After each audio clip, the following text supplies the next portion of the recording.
Secondly, the Convention allows for few restrictions on political speech or discussion.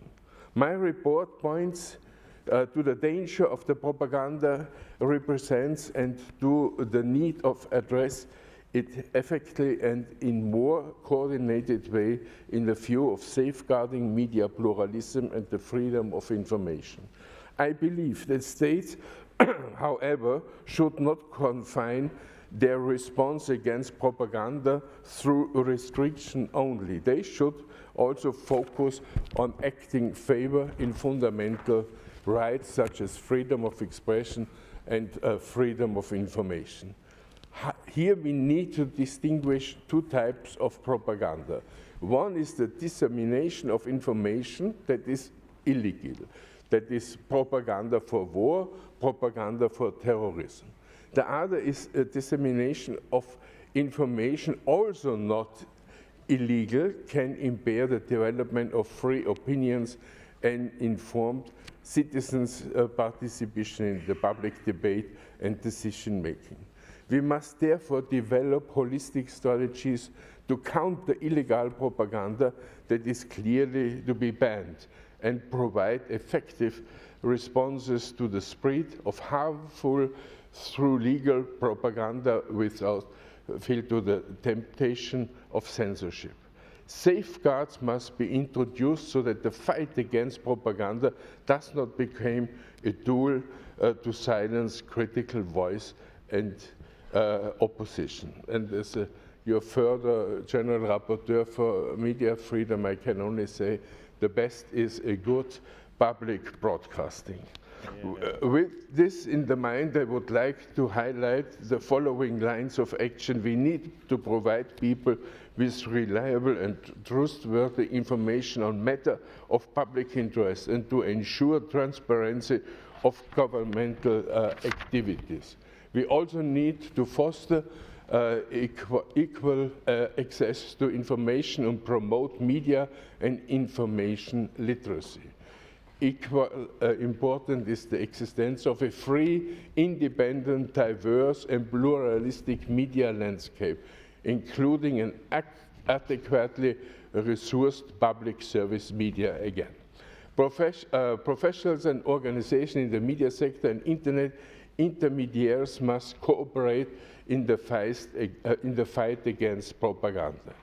The media sector must refuse to become an instrument of propaganda, adhere to the highest professional standards, and collaborate among themselves in the fight against propaganda. Internet must develop adequate tools to identify and block illegal propaganda and remove content promptly and effectively when requested to the competent authorities. Furthermore, they must support media literacy, enhance algorithmic transparency, ensure their artificial intelligence system uphold Council of Europe standards. I hope in this short introduction, in this important resolution, give you a little bit an overview, and I hope, as in the committee, that you will support this resolution. Thank you very much.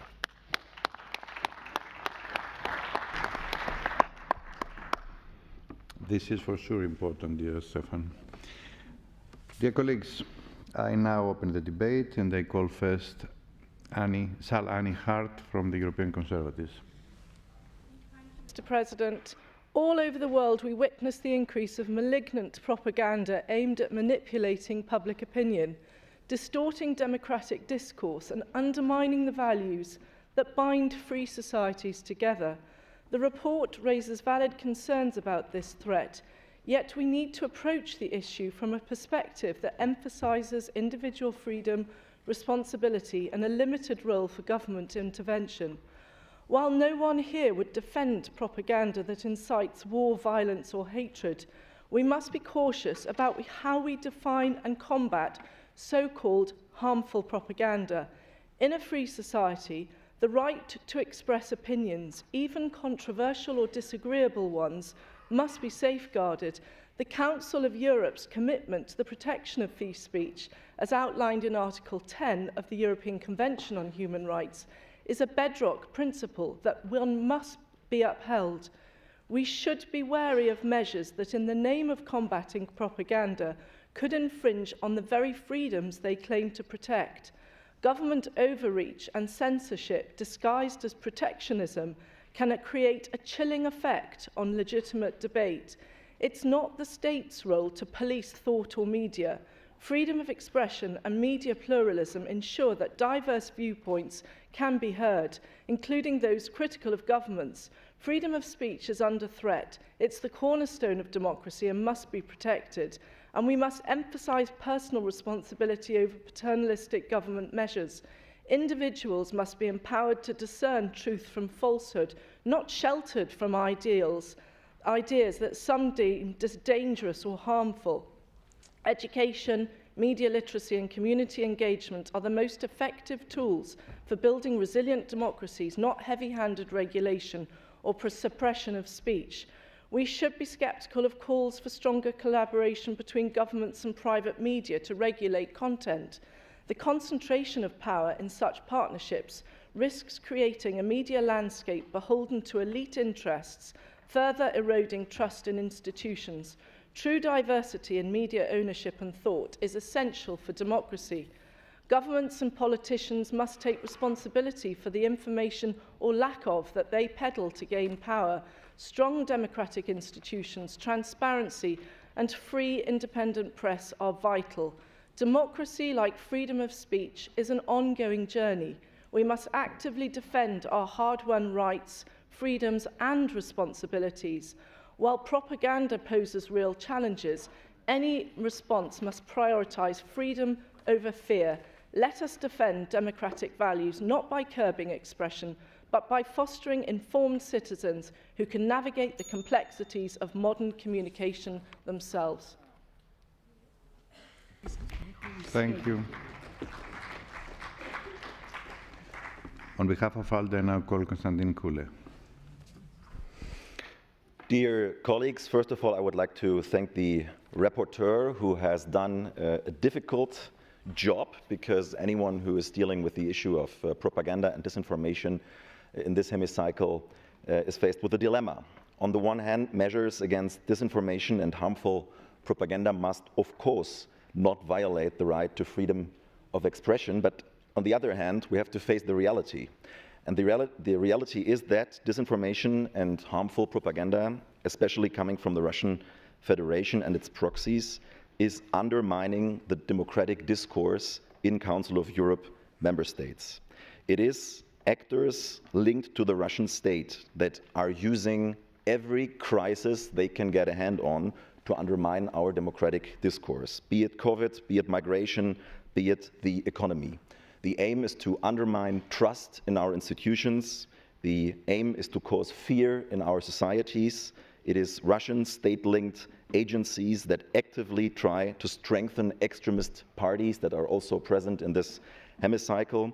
It is Russian state-linked actors that are falsifying media, are falsifying social media accounts, just to undermine the democratic discourse in our societies. And I'm concerned that the threat posed by disinformation, by harmful propaganda, is still structurally and systematically not taken serious in European societies. It is not seen as a real threat, and because of that we have to strengthen the social resilience against propaganda and against disinformation. We can apply many state measures, we can adopt laws, we can talk about state measures, but at the end of the day we need more social resilience, and if this debate can contribute to the social resilience of European societies, it has already a value. On top of that, I would like to point out that disinformation and propaganda have always played a role in societies. However, we have to see that due to social media, due to the use of the internet, it has become more severe, and the rapporteur is doing a good job by pointing out this actual threat. From my point of view, it is a tragedy how institutions in politics, in the economy, in science, in culture are still in Council of Europe member states not taking seriously the issue and the threat of disinformation and of harmful propaganda. And on behalf of the ALDE group, we endorse the present report, but we also call upon each and every one of us to engage in the social discourse in order to strengthen the social resilience against disinformation and harmful propaganda. Thank you.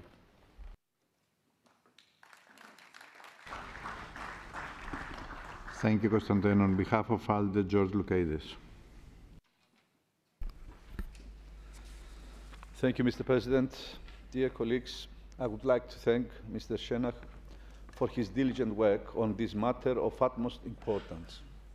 The report correctly underlines key concerns regarding the impact of propaganda on public opinion, democratic values, and human dignity. States, including Council of Europe member states, that we represent, are becoming much more adept at using propaganda techniques against their own population to undermine free and fair elections, state accountability, or public scrutiny. This is, of course, done mainly to avoid confronting state-sanctioned criminal behaviors and to use social, racial, and economic divisions in order to gain political mileage. It is crucial, of course, that member states do not respond to these different types of propaganda with censorship or the application of restrictive measures, which would amount to undermining the very freedoms we seek to protect. Public trust in electoral politics is at an unprecedented low because of the use of both propaganda and censorship techniques, the two sides of the same coin. Instead, the way forward is to insist on truth, transparency, and accountability. Both member state governments and parliaments must ensure that media ownership and financial influences are clearly defined, that independent and publicly funded media are protected, and that citizens are sufficiently aware, empowered, and literate to identify instances when news or information is fabricated in order to protect powerful private or public interests. Terms like fake news, dear colleagues, misinformation and disinformation are increasingly rightly perceived by the public as labels to silence political dissent and to close avenues for public debate that we all agree are essential for the functioning of a healthy democracy. This does not concern only authoritarian states or states at war, but applies to all states, including the so-called mature democracies. I therefore agree with Mr. Schenach's remarks that simply imposing restrictions may result in silencing dissent and destroying public trust in democratic institutions. If we are to be committed to democracy, the rule of law and human rights, we must increase media plurality and engage in informed public debate. We must not address the impact of propaganda at a national level, but also the way it distorts international narratives, especially in a world where information is increasingly utilized for political or economic gain. Equal access to reliable, impartial information is essential if we are to defend human rights and uphold democratic values. Thank you. Thank you, George. On behalf of the Socialists, Lord Leslie Griffiths. Leslie. Mr. President and colleagues, I'm delighted to have read this report and to see the challenge that it poses for all of us, even those who have developed legislation in their own constituencies to deal with these very questions. I had a humble role in our own parliament in shaping a data processing act where the question of the freedom of information was key, and also about to come into practice and already passed is an online safety act that will have picked up some of the questions that have already been raised and which I expect to be raised in the course of this debate. But I want really to look at the freedom of information apart from the anticipated discussion about the Russian Federation and the international uses of propaganda, the report is very positive and upbeat from its outset, asking governments to look at the positive rather than the negative, and asking also the press to be high-minded rather than grubby. And all I can say is that it's a wonderful declaration of hope, but hope will be overtaken, as the report goes on to say, by a multitude of instances of where the best is not what is always in focus. I was very taken by the phrase that Mr. Kula used a moment ago about social resilience, because an area of great concern for me is the way that within our societies, at the social level, not at the political level at all, there is this creeping movement towards censorship taking place in the liberal institutions of our countries. I just read one little paragraph from something I'm reading at the moment. Britain has a problem with free speech. The exploration of difficult ideas is being discouraged in the very places we would expect to see it flourish. Our universities and the traditionally progressive spheres of the arts and publishing, areas that exist to expand knowledge and encourage debate, is not shut down. Even science is not immune. Research is suppressed if its conclusions are uncomfortable. Books are sanitized or not published at all, and academics are bullied out of their institutions. A creeping censorship has captured Britain's liberal establishment. Now, I want to suggest that at that level, before we get to the rarefied atmospheres of the exercise of power and the shaping of the world that we want to live in, is where a significant effort needs to be made. One last thing. Oh no, I've got plenty of time. I can go on for a long time, yes. And as a Welshman, I'm very good at doing that. But I just want to say that I regularly go to the BBC and do some program work with them. And every time I go to my studio, I pass under a statue of George Orwell. Now, if ever there was a champion of free speech, it's George Orwell. And there's his bust that was unveiled just in 2017, and an inscription from one of his works.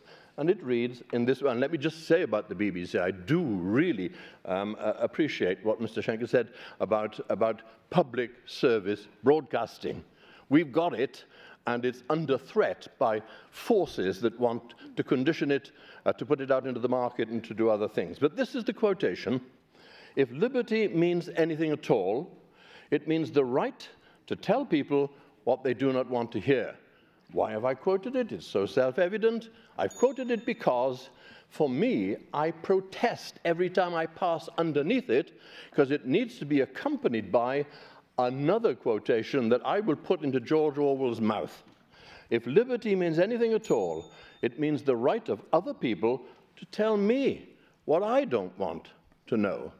Until there's reciprocity in all of this, mutual accountability, we won't make much progress. And social resilience, it seems to me, is something very noble that ought to be aimed at.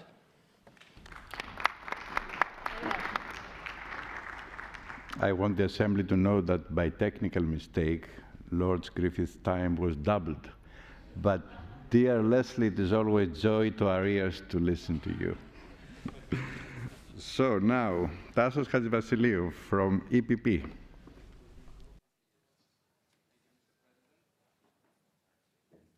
Mr. President, dear colleagues, I would like to congratulate Mr. Schenker for this very good and important report. We all agree in this chamber that propaganda is used to manipulate public opinion, and it threatens our common values and especially our democratic traditions. So, following the despicable Russian invasion against Ukraine, certain political centers and governments have employed unethical methods of communication by spreading disinformation and fake news in an attempt to manipulate public opinion across Europe. In some other cases, we observe countries like Putin's Russia attempting to interfere with electoral processes in third states. After the eruption of the war in Ukraine, certain media outlets have been accused of conducting misinformation and information manipulation in order to destabilize certain neighboring states. In other cases, certain forces try to manipulate electoral campaigns across the world. Things have become more complicated as propaganda's negative effect gets amplified with the global rise of social media usage. It is obvious, dear colleagues, that disinformation now extends beyond the traditional media channels, and social media influencers play a pivotal role in how public opinion receives and perceives information about politics, about war, about conflicts around the globe. Dear colleagues, countering propaganda requires a multidimensional and holistic approach involving the governmental bodies, states, civil society, the media, and of course, business enterprises. The solution to this problem should not be silencing critical voices. The solution lies in safeguarding pluralism, freedom of expression, and of course, freedom of information. And moreover, dear colleagues, integral parts of the solution is to educate our people to recognize and identify fake news so that they can detect every threat stemming from all forms of propaganda. And I would like to underline the necessity of educating the younger generation. Our children are scrolling daily across social media, consuming news and absorbing tons of information and, of course, tons of fake news. We all know that social media algorithms feed each user with tailored content based on his personal views, interests, and, of course, the past engagement in the website. In essence, with opinions that are similar to theirs. So this creates a situation where users are repeatedly exposed to the same type of information, effectively trapping them in an echo chamber where they only hear their own opinions reflected back at themselves. So, dear colleagues, our democratic countries should create an effective framework of pluralism and promote tools against propaganda. It is high time to restrict the distribution of illegal content. We owe that to our children, the citizens of tomorrow, and this is why we support Mr. Shena's report. Thank you.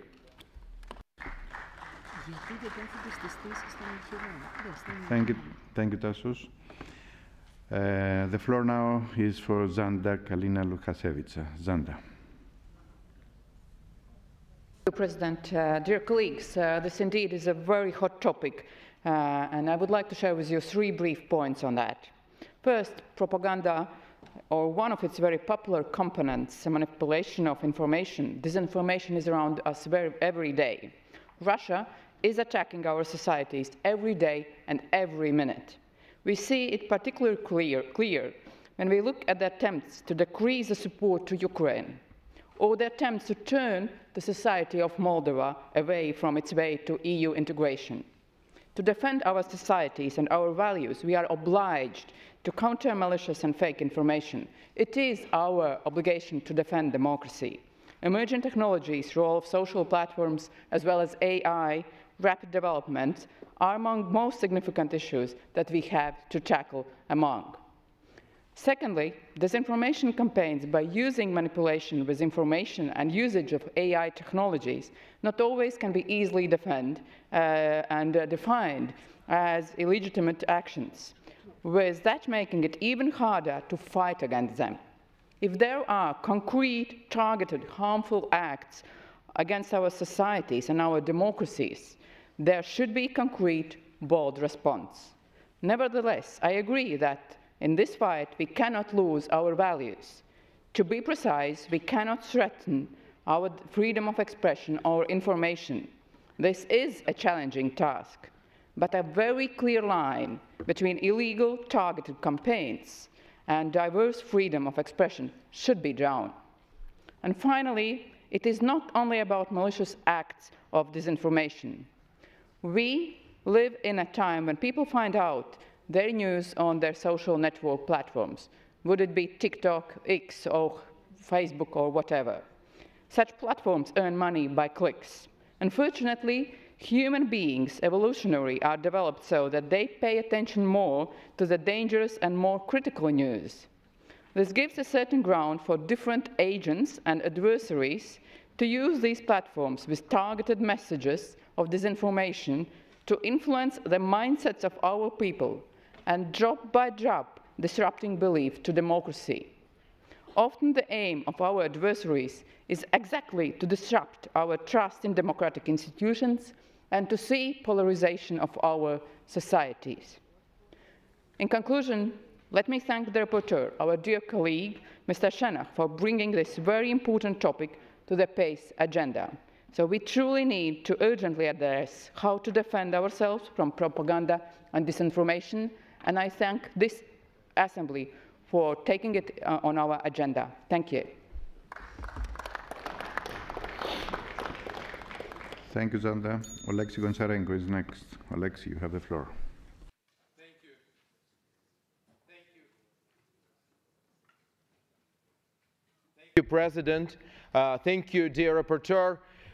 But I want to speak about, this very important report, propaganda. But this is just a part of hybrid war.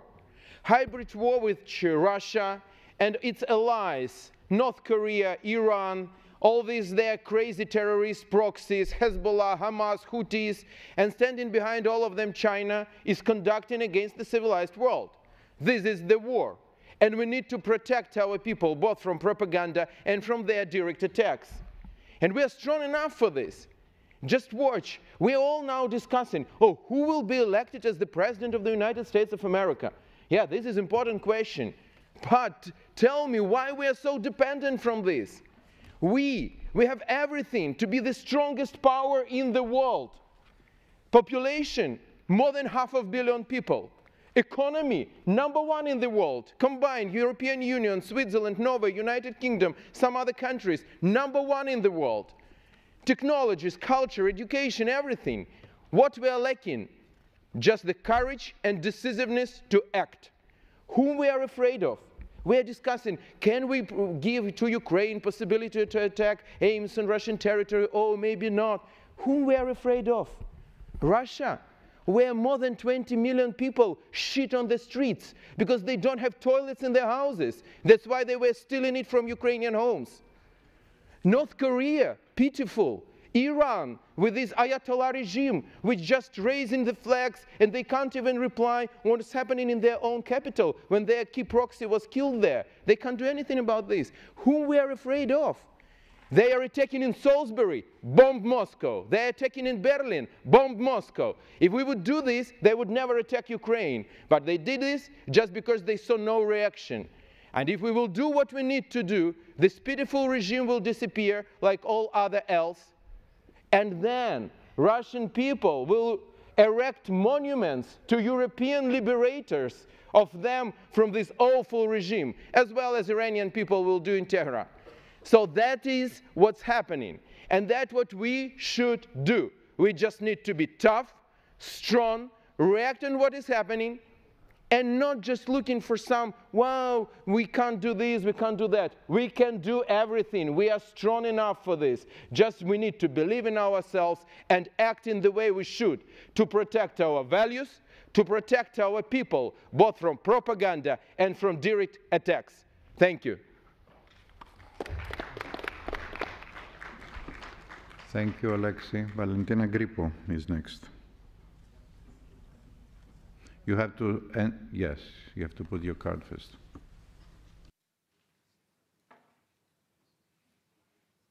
Thank you, sir.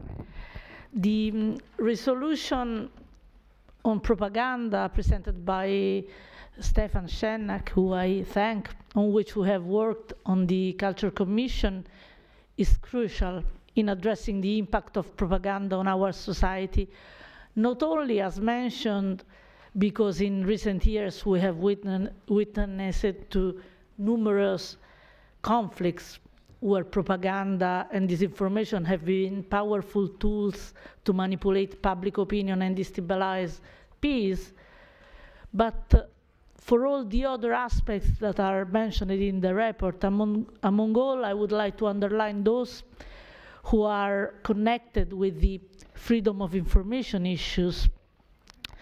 The more than 50 international experts that who contributed to outline the report have underlined the challenges propaganda poses to human rights and the rule of law in Europe, and have emphasized that countermeasures must be proportionate and respect the freedom of expression enshrined in Article 10 of the European Convention on Human Rights, avoiding censorship or creating a chilling effect on press of the freedom. And on this, the report is very well balanced. Indeed, the strategies we develop must serve as a security mechanism in times of war, as it is precisely during conflict that the right to freedom of information becomes more vulnerable and valuable. Among the key points of the report that we found of interest and that I, as General Rapporteur of the Safety of Journalists, find of basic importance is the need to develop holistic strategies rather than focusing solely on punitive restrictions that, as of course is clear, become more complex to accomplish during war situation. I think it is very important the fact that the report underlines the centrality of independent regulators and the agreements that are necessary between the public and the private sector in order to have a real achievement of the goal that the report underlines. Of course, this issue is very strictly connected with other issues we are addressing and that I am addressing as on journalism. One is the freedom of information on digital platforms. Some of the colleagues that have spoken before have already underlined it. TikTok, Facebook, Meta, X have a central role in information. It's not only the official press that is abridged by, and I conclude, Chair, this balance is very important. Therefore, I strongly recommend the Assembly to assume this resolution and the Member States to follow the address that comes from the resolution. Thanks.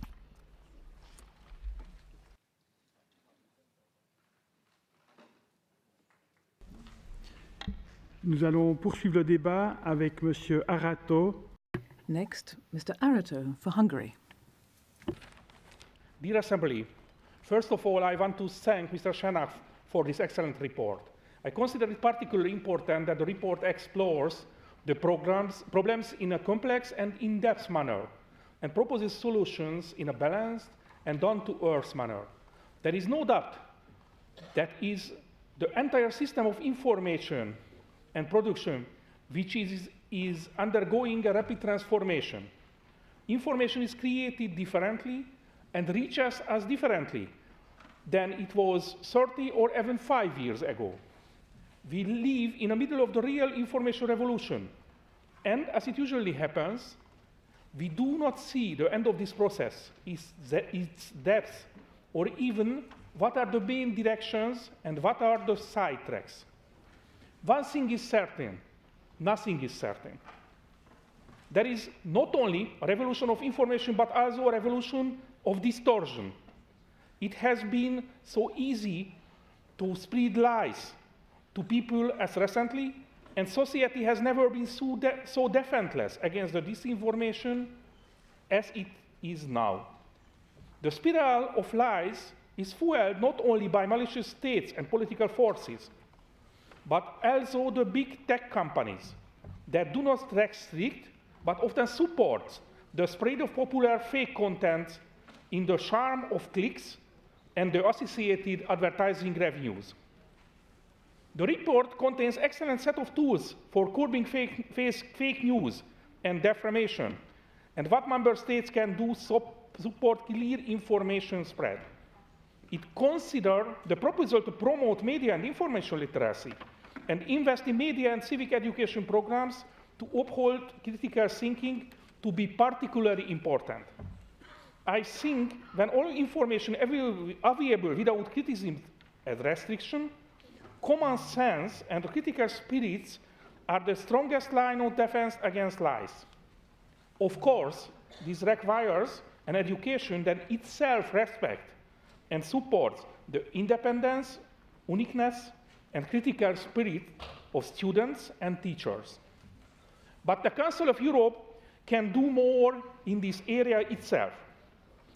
Am I convinced that the European Council education programs should play a much stronger role in strengthening the Council's values, not only in this area, but in general? The previous initiatives must be expanded and strengthened in the area of education of democracy, human rights, and of course, conscientious media use. I am convinced that this is the most direct and long-term effect tool. It is an important area. Thank you very much. Merci, monsieur. Nous passons maintenant. Thank you. Next, Mr. Emre for Turkey. Thank you, Mr. President. First of all, I would like to congratulate Stefan Schena for this important report. The Parliamentary Assembly of Council of Europe develops effective policy proposals and comprehensive strategies regarding nearly every issue threatening democracy and human rights. Propaganda and freedom of expression are among these critical issues. This report clearly outlines what needs to be done in this regard. The protection of freedom of expression and issue of propaganda have been frequently discussed since the earliest days of democracy. Therefore, we know what actions to take against traditional threats based on lessons learned from history. However, advancements in internet technology and transformations in artificial intelligence have made the issues of propaganda and freedom of expression much more complex. It is evident that the steps taken today will have unpredictable consequences for tomorrow. States and international organizations must promote good practices and address problems in light of these new developments. At this point, I would like to highlight an important distinction: the difference between countries where democracy is consolidated and those facing widespread problems in democratic functioning. In consolidated democratic countries, the sources of propaganda and freedom of expression problems mainly stem from extreme political movements or foreign powers. On the other hand, in countries struggling with democracy, the fundamental source of these issues is often the governments themselves. In such countries, authorities frequently use propaganda or disinformation to deceive the public, mobilize their supporters, and portray political rivals as enemies of the state. This situation represents one of the most significant challenges faced by the political opposition in those countries. When considering that those in power may conduct propaganda activities with ill intent, it doesn't seem realistic to expect that the measures taken by them will effectively resolve the issue. However, I don't believe that the democratic opposition is helpless in the face of these challenges. First and foremost, providing the public with alternative sources of information could be an important starting point. At the same time, the unity and collective action of all democratic forces are also of great importance. In conclusion, we must regain steadfast in our commitment to defending democracy and human rights.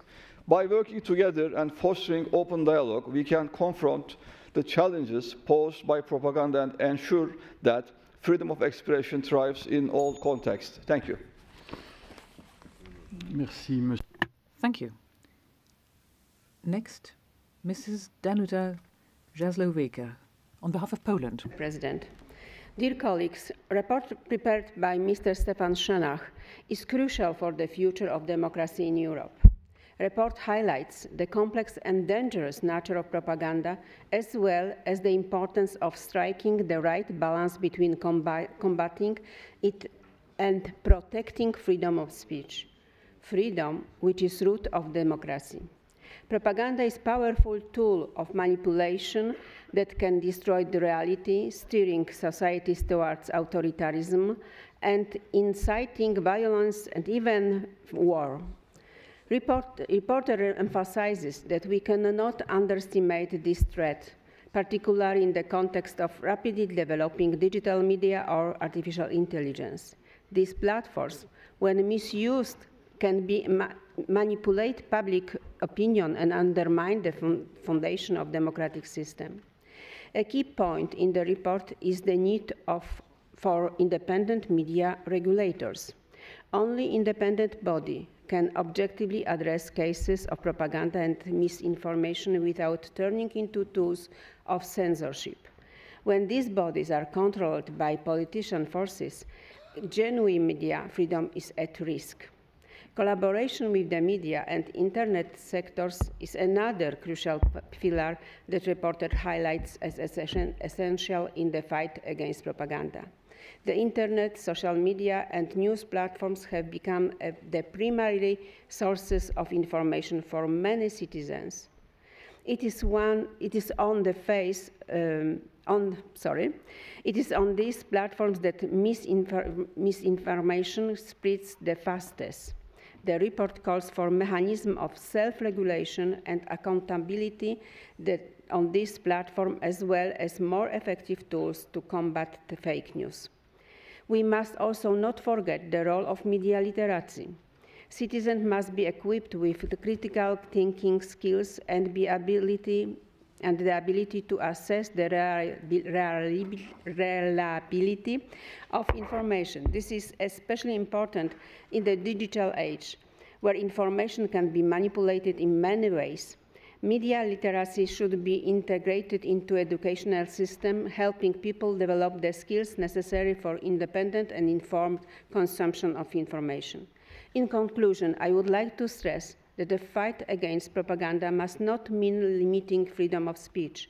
Our goal must be built on pluralistic, independent media landscape that is resistant to manipulation, yet open to free exchange of thoughts and opinion. Freedom of speech and freedom of information are values that must be protected, not restricted, even the fight against the dangerous phenomenon of propaganda. I congratulate Mr. Shenach, your job and this report. Thank you. Merci. Thank you.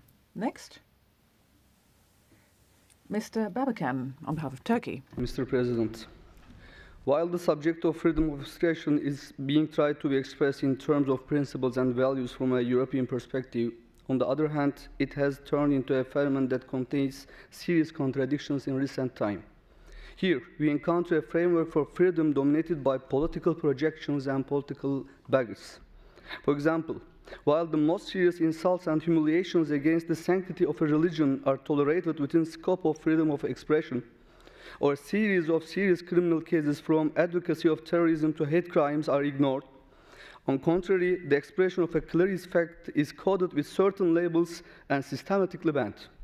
Unfortunately, we can see the most obvious manifestation of this in European elites' categorically biased and inconsistent relationship with Muslim societies particularly. In that respect, despite the undeniable importance of freedom of expression, when it comes to human rights violation in Palestine and criticism of Israel, it's seen that many Western states and private institutions exhibit an anti-freedom attitude reminiscent of a totalitarian regime. In almost every public sphere, criticism of Israel and even calls for support for the Palestinian community are suppressed with baseless allegations such as anti-Semitism and terrorist propaganda and are faced with arbitrary sanctions.